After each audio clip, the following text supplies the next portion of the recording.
Terima kasih, selamat malam pemirsa. Kontestasi Pilpres 2024 kian panas. Ketiga paslon beradu strategi mengumpulkan sebanyak mungkin pemilih.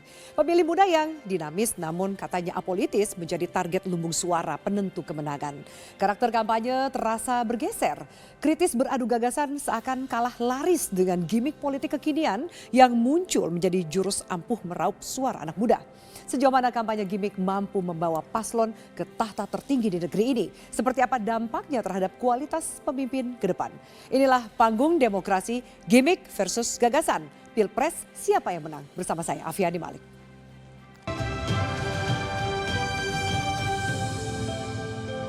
Dan pemirsa, untuk membahasnya lebih lanjut kami sudah menghadirkan para narasumber yang sudah bersama saya di studio. Pertama ada asisten pelatih Timnas Amin, Jazilul Fawait.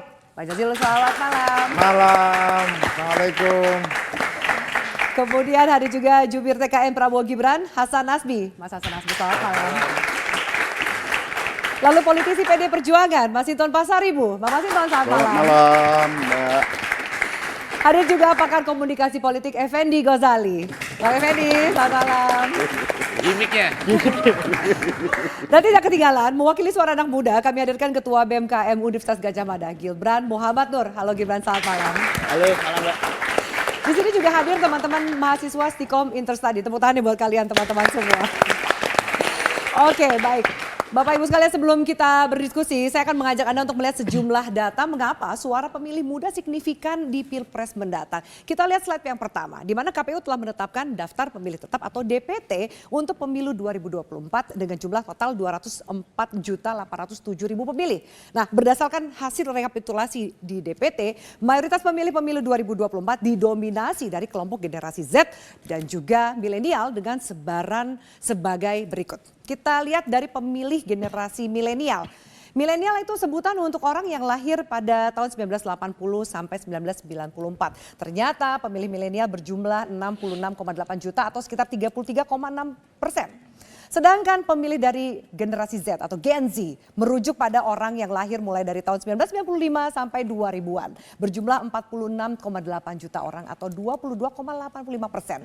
Jika diakumulasikan maka total pemilih dari kelompok milenial dan juga generasi Z berjumlah lebih dari 113 juta pemilih atau 56,45% dari total keseluruhan pemilih. Dengan karakter dekat dengan gadget dan media sosial, seperti apa cara para paslon menarik perhatian mereka. Kita lihat, karena strategi para paslon salah satunya adalah masif di media sosial dan juga mengikuti hal yang sedang tren atau bahkan membuat sesuatu yang baru lalu kemudian viral. Kita lihat slide pertama. Yang ketiga, sarung fungsinya untuk nyelepet nih, contohnya nih. Nyelepet nih ya.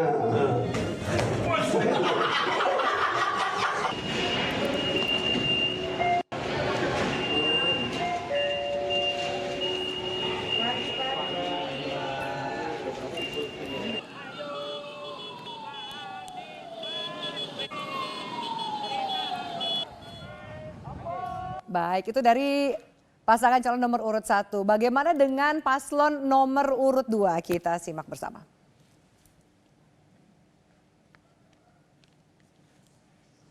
Iya, oke. Ini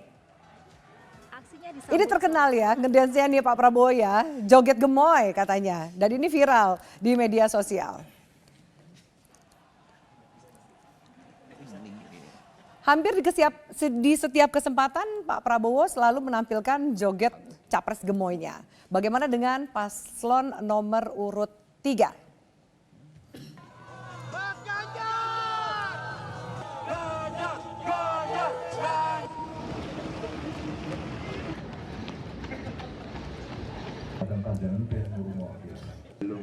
Ya, banyak yang mengatakan apakah ini gimmick atau bukan ketika Ganjar Pranowo menampilkan aktivitas olahraganya atau kemudian itu cara yang ditunjukkan untuk meraih atensi dari suara pemilih muda. Saya akan tampilkan survei dari sejumlah lembaga terkait capres-cawapres pilihan kalangan muda yang minimal yang paling terkenal yang mana sih? Kita lihat yang pertama ada survei dari IPO dalam periode 10 sampai 17 November 2023. Hasilnya Prabowo unggul 31,4%. Ganjar Pranowo 29,7% dan Anies Baswedan 21,7%. Ini masing-masing capres. Bagaimana dengan dengan pasangannya. Ada survei dari Populi Center dalam periode 25 Oktober sampai 5 November. Hasilnya pasangan Prabowo Gibran unggul 45,9%, Ganjar Mahfud 23,3% dan Anies Imin 21,2%. Jadi kalau lihat angka pasangan Anies Imin nggak terlalu jauh beda dengan pasangan Ganjar Mahfud ya. Memang lead nih untuk gimmick-gimmick itu di pasangan Prabowo Gibran. Mas Hasan Nasbi, sejauh ini apa yang mau dikomentari? Karena kita lihat soal gemoy itu kan kayaknya udah lengket banget image-nya ke Pak Prabowo. Ya. Apa itu strategi politik atau memang organik aja muncul? Itu social movement. Itu gerakan sosial baru dari anak-anak muda. Karena istilah itu juga muncul dari Medsos masyarakat. anak muda ya. Tidak di-create. Ya. Kemudian mereka juga menampilkan berbagai macam turunan gimmick itu. Ada yang bikin lagu. Ada yang bikin foto, bahkan kaos pun sekarang bukan foto asli tapi sudah pakai AI ya? Generated by AI misalnya kayak gitu. Itu menurut saya sekarang sudah jadi gerakan sosial yang itu dilakukan oleh anak-anak muda dan tim menangkap semangat itu aja. Ya, jangan Jadi semangat bukan itu nggak boleh desain lewat. dari tim sesnya Pak Prabowo Gibran? Bukan. Bukan. Menangkap apa yang terjadi selera masyarakat? Kan nggak ada publik? konsultan politiknya Gen Z. Konsultan politiknya kan minimal 40 tahun ke atas. Atau jangan-jangan pakai konsultan politik dari Filipina, benar nggak sih Mas Hasan? Oh enggak.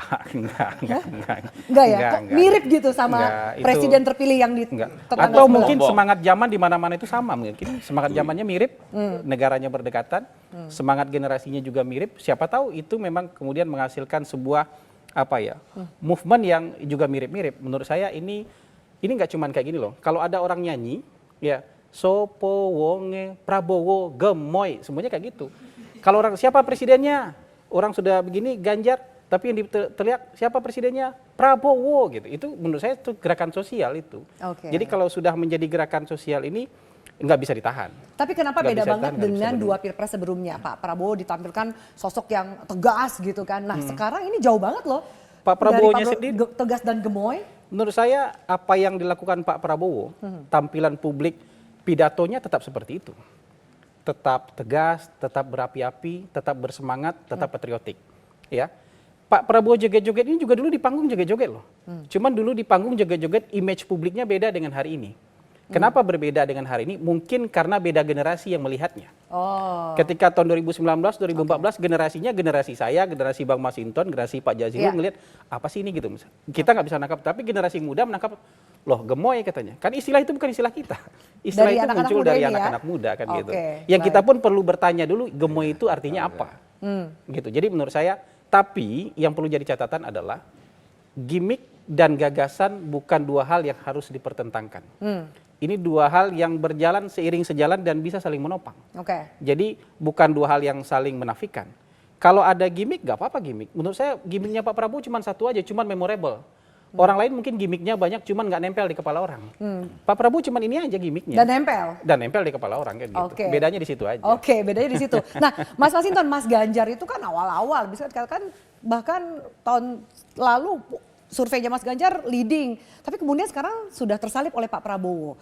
Ada evaluasi nggak dari tim suksesnya pemenangannya Mas Ganjar Pak Mahfud? Ada yang kurang atau apa yang akan dipoles? Besok kan di kampanye nih.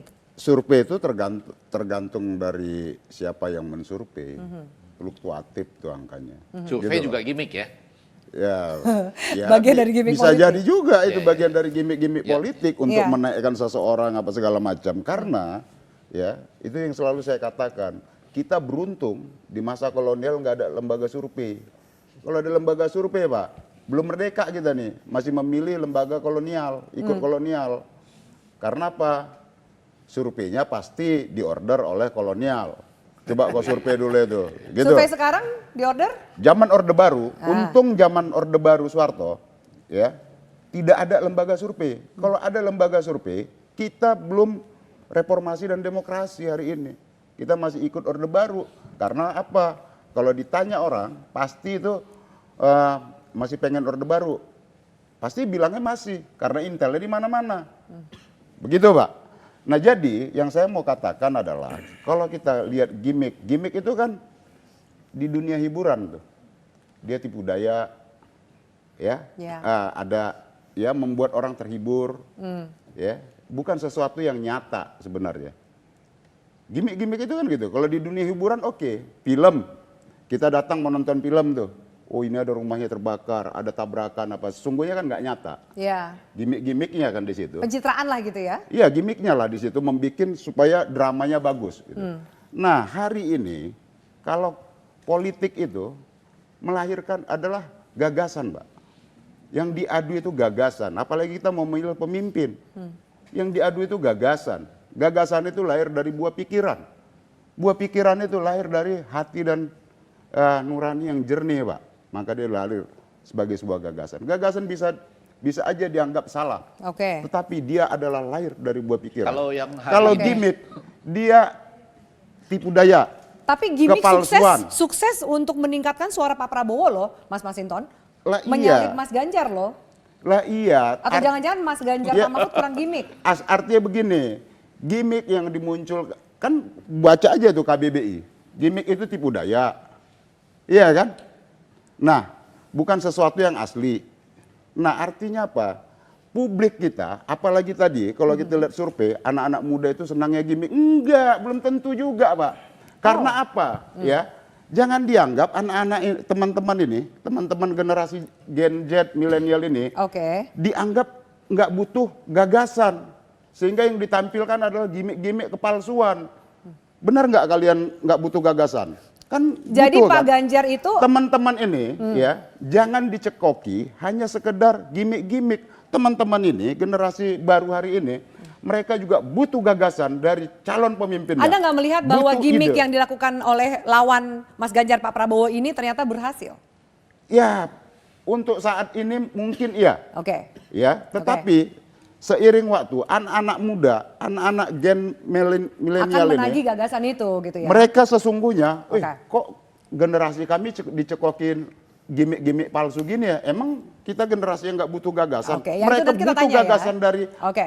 calon-calon pemimpin yang akan mereka pilih Ya. untuk memimpin Indonesia ke depan. Jangan Baik. dibodohin lah anak-anak Gen Z, anak-anak milenial ini Aha. dicekoki dengan gimmick-gimmick palsu, drama-drama begitu. Oke, baik. Nanti kita tanya Bang Effendi, termasuk juga perwakilan anak muda. Satu, Bang Ya. Jazilul, Amin ini suaranya meningkat. Ada evaluasi atau ada perubahan dari gaya kampanye ya nggak sih dari Amin sendiri? Ya kalau Amin dari awal memang bukan hanya gimmick, tapi juga mengambil narasi perubahan yang hari-hari ini memang masyarakat rindu pada perubahan, ingin Indonesia lebih adil, ingin Indonesia adil makmur untuk semua. Nah, namun memang politik tidak bisa dipisahkan dengan gimmick. Biasanya orang yang melakukan gimmick itu dalam rangka untuk menutup kekurangan atau menutup kecurangan. Kok jadi kecurangan? Iya, karena begini, karena awalnya gimmick ini untuk di dunia marketing, di dunia politik tidak ada. Biasanya disebutnya framing atau apa. Nah, hari-hari ini di politik kan banyak manipulasi-manipulasi. Ya. Nah, sehingga manipulasi-manipulasi itulah yang kemudian ditutup dengan gimmick-gimmick.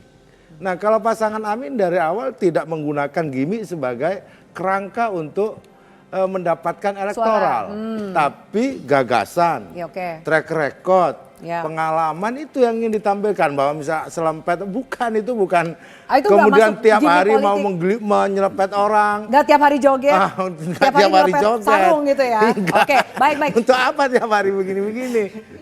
Karena itu kan, nah itu artinya sedang menutup ada kekurangan di situ. Oke, baik. Kita harus jeda. Nanti kita tanya tanggapan dari anak muda, perwakilan anak muda dan juga pakar komunikasi politik. Seperti apa sih sebenarnya gimmick politik itu dalam komunikasi politik itu masuknya konteks atau konten, dan benar nggak sih anak muda zaman sekarang ini, milenial dan Gen Z nggak terlalu tertarik untuk membahas gagasan yang ditawarkan oleh para paslon? Tetaplah bersama kami.